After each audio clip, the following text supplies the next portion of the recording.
Je pense que l'amour a été mal vendu. L'amour a été mal décrit. Aujourd'hui, lorsque quelqu'un se met en couple, il se dit que tout doit être idyllique.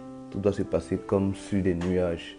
Et donc, quand des moments d'épreuve arrivent, il a l'impression que ce n'est pas la bonne personne. Pourtant, il faut passer par là.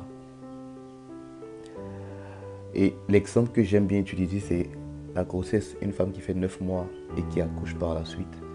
9 mois qui sont souvent 9 mois de souffrance, avec des malaises et tout ça.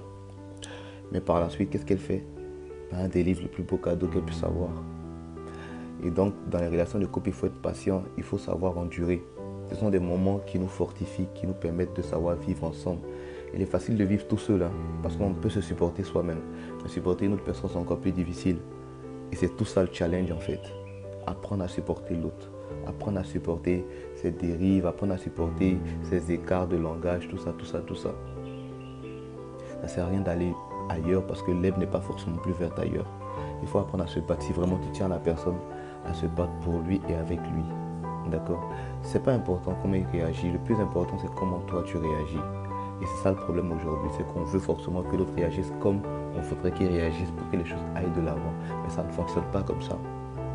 Ça ne fonctionne pas comme ça. Tu ne peux pas changer une personne, mais tu peux te changer. Et quand tu vas te changer, la personne va te regarder et va dire je ferais mieux de changer. Donc finalement, on se laisse impacter par la personne en face de nous. Est-ce que tu acceptes d'être la personne qui impacte? C'est ça la grande question. Est-ce que tu acceptes d'investir ton temps dans le bonheur de l'autre? C'est ça la grande question. Tout en retenant que souvent, ça fait beaucoup de sacrifices à faire, quoi. Est-ce que tu es prêt à faire des sacrifices pour le bonheur de l'autre? Voilà toute la question. Si la réponse est non, il vaut mieux te retirer et vivre tout seul.